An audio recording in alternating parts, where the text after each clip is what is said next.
Hello and welcome to the What's the Story podcast. I'm Jarlath Kyan. And I'm Victoria Houston. Each week we'll be focusing on the stories that matter to you.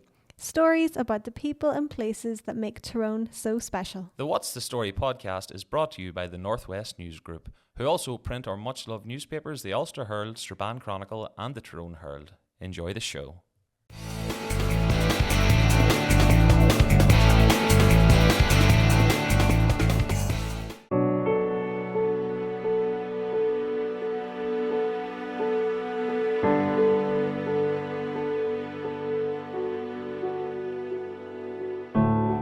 Lover's Retreat is a well-known beauty spot in Omagh. Located beside the Camoan River, as its name suggests, Lover's Retreat has for many generations been a meeting point for young couples. On a sunny day, it's also a popular destination for people looking to have a dip in the river. That was the case on a beautiful day on June 8, 1975, when 15-year-old local girl Heather Burney went to Lover's Retreat with her friends. However, it was a day which would end in unimaginable tragedy. It started going around the park, so this had happened, there was a drowning and that. Shortly after entering the water, Heather got into difficulties. Her friends screamed for help, and two brothers, Drew and John Blair, jumped into the river to try and rescue her. However, the brothers also struggled in the freezing deep water, and all three tragically drowned.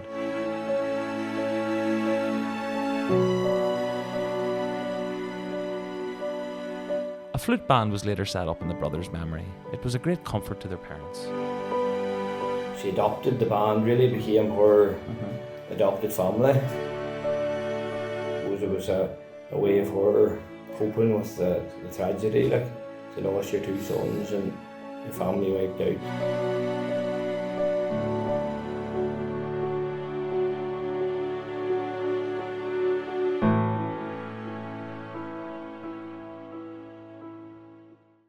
This week marks 50 years since Omagh was stunned by a tragic triple drowning that claimed the lives of three young people following an afternoon of swimming at Lover's Retreat in the town.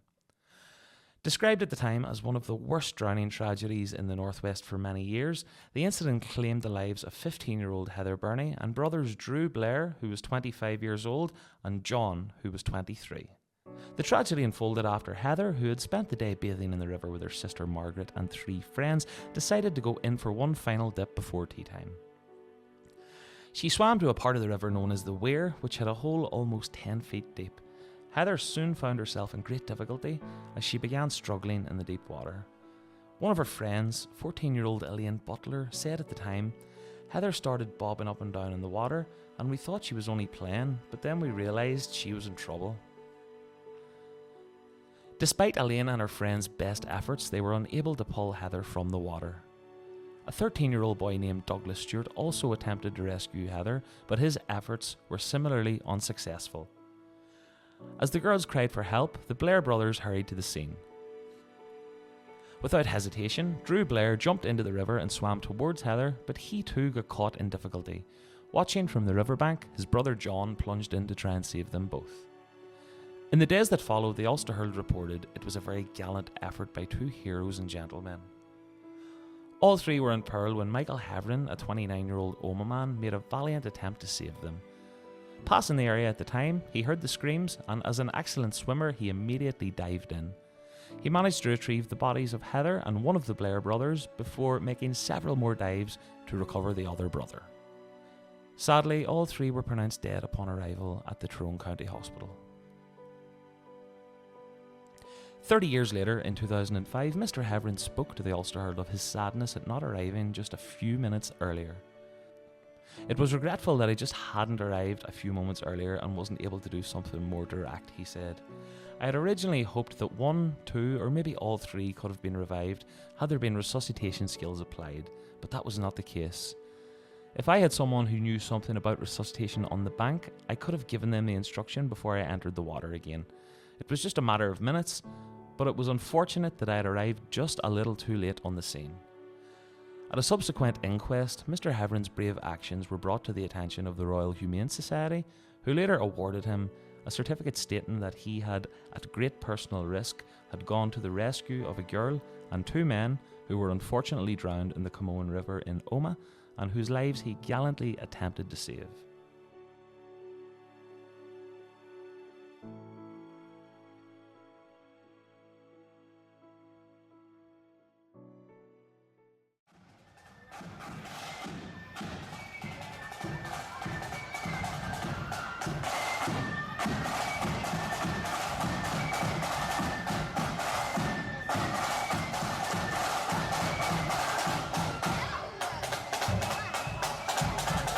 As people struggled to come to terms with the drowning tragedy, it was decided to establish 2 bands in memory of the victims. As a result, the Blair Memorial Flute Band and the Burney Memorial Band were set up. The Blair Memorial Flute Band is still going strong and will be holding a special commemoration event on Sunday to mark the 50th anniversary of its formation. With a busy year ahead, members of the Blair Memorial Flute Band have reflected upon their time in the band, recalling some of their earliest memories of joining the band and the positive impact that it has had on many young people in the Omagh area. This week, I spoke to long-serving band member Willie Clements and band leader David Swan, who spoke about the origins of the band and the impact it continues to have on the community to this day. They also recalled some of their own memories surrounding the Blair family in the weeks and months that followed that tragic day in 1975. The day it happened, it was a Sunday, bright Sunday, sunny day. I was just past 11 and a half at the time, so I was young at that time. And summers, we used to have wonderful summers back then, so we did, but I was sort of thinking, my mother worked in the hospital, and every Sunday she would have brought home a wee bit of like lemon meringue pie or something for nuts. But then it started going around the park, so it did, that this had happened, there was a drowning and that. And then shortly after that, it was chatted about I would have had a lot of young people around my age, 11, 12, 13, 14, around the parks and that there, Macleay Park, Queen's Parade. And we would all sort of be going to school together, so they mentioned the band starting. And I remember being at one of the meetings, they held it in somebody's garage, so they did. But I didn't join the band the first year, but then I joined it the second year and was in it then for 20 years straight. What do you play? Flute. Flute, good man. And then sort of took a sabbatical and went out. Couple of years. Reared the kids, and then 15 years out, and then back in again with my daughter and son as well, so then flute. They're in the band as well then, are they? Excellent. So I'm sure there's a lot of that you're seeing now after 50 years, a lot of generations. Yeah, like Davy as well, and there was other boys there.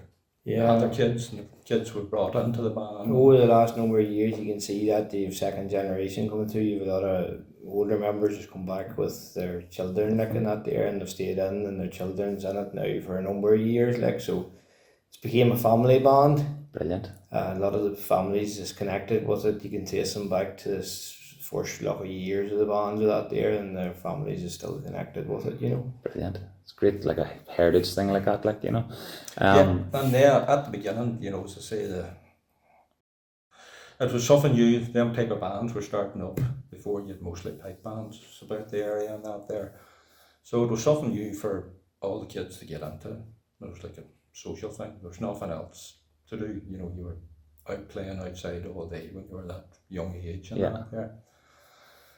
And then you got to see a wee bit of the countryside as well. You were travelling about different towns that you probably wouldn't have got to see. Brilliant. But Billy and Mrs. Blair, Sarah, they lived at the corner of Queen's Parade, so they did. That was the parents? Yeah. And Sarah would have a wee tuck shop in the house, so she would, you know, and it was non-profitable. She would, just for the kids, any kids in the park would call for penny chews, drink, crisps and stuff. And then she also done driving tests. She took both sides of the community. There's many people out there. She didn't charge them or anything, but she put a right few 17-year-old through their tests, prepared them for it. Very popular among the youngsters then, between sweets and driving lessons. Oh, definitely. And I learned to drive when I was a wee bit older, and she taught me. And because I was a bit older and I went to offer her money, she says, "What I do, you insult me." So would you have known would No, you I be friendly with the brothers? no, I was young. You're a wee bit young guy, they would have been in their 20s, you were only a wee cub then. So, My first memories is when I joined the band. I joined when I was about second year, I suppose, and I'm 53 now, so, and I've been in it for, I can't remember, many years. Kyle was born, and then when the second child come, I took a lot of years out, and then I come back with Kyle again, and I've been lead fluter now, or not lead fluter, but bandmaster since the 40th anniversary for the last 10 years. But my first memories is, well, I think you were in charge, you were the bandmaster, and we used to practice just opposite the Blair family home. Billy, it was part of Billy's ground. There was a wee shade, and the band practiced in there. And I can remember going up as a cub. And in them days, fortunately, it's not the same now, but it was nearly a waiting list to get joining the band. And whatever night they were joining, there was always 9 or 10 new members looking to join.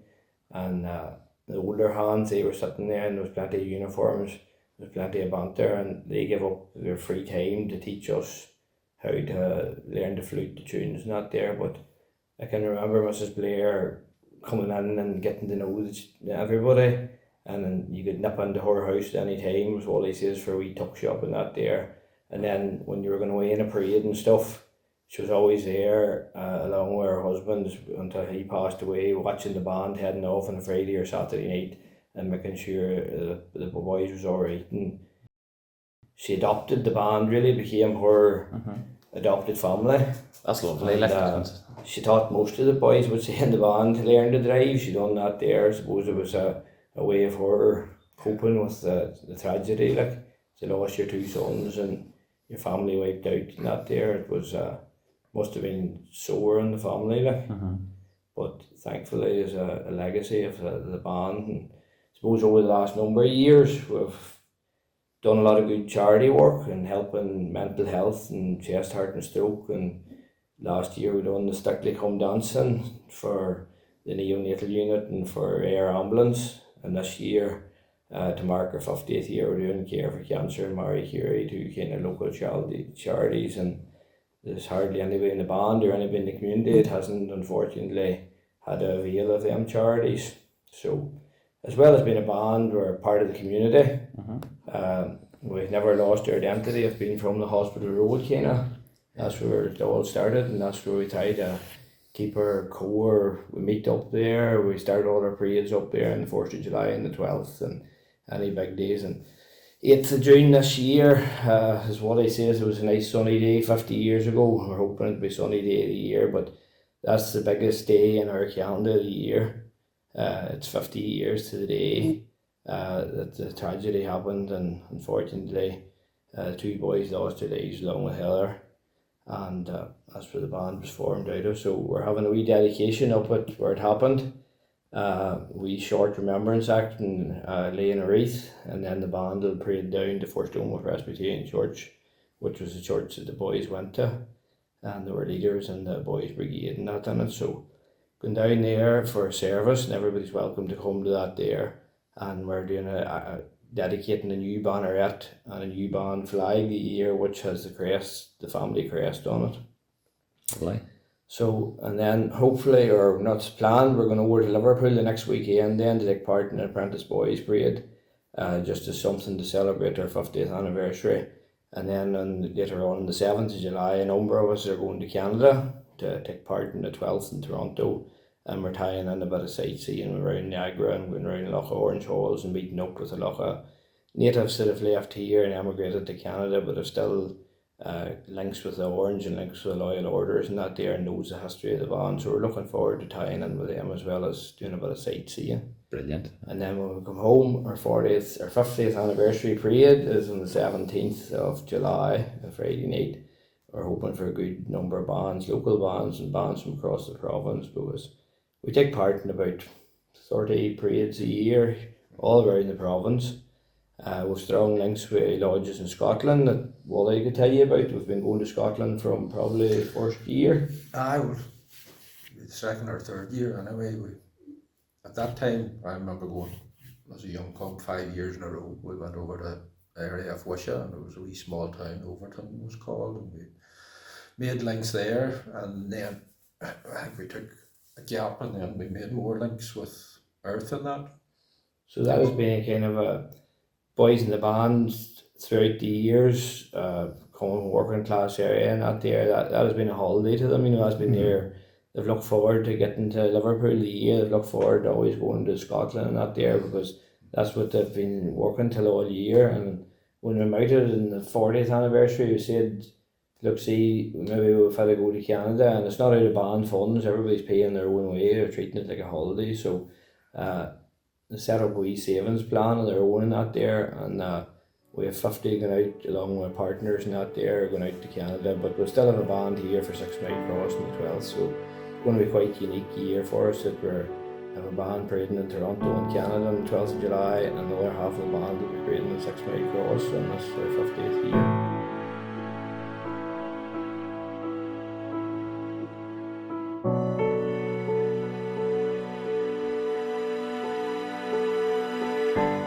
On June 8th, the band will be holding a commemoration to the victims of the drownings down by the Comoan River, where the string of tragic events unfolded on that day in 1975. It's set to be a busy year for the band as they head off to both Scotland and Canada before returning home for what will be their 50th anniversary parade on July 17th.